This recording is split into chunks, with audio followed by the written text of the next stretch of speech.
Alright everybody, welcome back to Skyway Classics YouTube channel. We're now going for a ride in our 1995 Chevy Silverado pickup truck. Now we all know when it comes to a durable and reliable truck, the Chevy is the way to go. Even with its OPS buy style, you'll see these trucks all over the state of Florida as well as all over the United States. Although some of them are not as good as the one we have here, seeing the fact that it has been lowered, have bigger wheels, or yet again have had a lot of miles put on. But look at the one we have here featuring a beautiful white exterior. Followed by that, you will see we have the original style of Riley wheels with the center caps, black wall tires and a lot of meat on them to handle the road, durability, and yes, may even burn out a tire or two.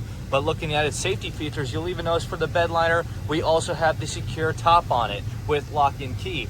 But over so, you will know that the short bed, it does bring a lot more desirability than the long bed, which does even take us to the inside, featuring a wonderful blue interior. As you will see, we have a fully working instrument cluster reading 150,007 miles from the odometer. And even looking at it, you will know with a lot of these trucks, they will be exempt just due to the age, but still handling very well. And looking at its interior, we'll see we have a full good condition dashboard, upgrade JVC audio system with Bluetooth and CD. You even have a clean little floor mat compared to carpet. Won't stink, but will handle very well, especially when driving through the mud. You have a singleized blue bench seat with the best kind of leather material. And instead of power windows, you have the simplicity of the window cranks. A lot of times they're a lot easier to work with, and even so, you don't have to replace a motor. But right now, you'll even hear we have the AC going on, blowing nice and cold. And even looking at our steering wheel is in very good condition for its time of year. And looking at the top, like I said, perfect for its kind of year. Which does lead us on to the engine bay featuring the fine Chevy engine.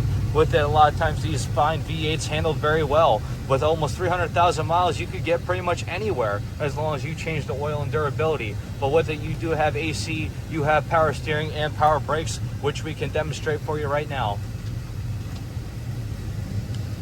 And compared to your 80s models, these ones were so much better by a long shot. But as for now though, we are just going to get it safely turned around and up on the lift. So if you have a moment, folks, please stay tuned with us to see the underneath.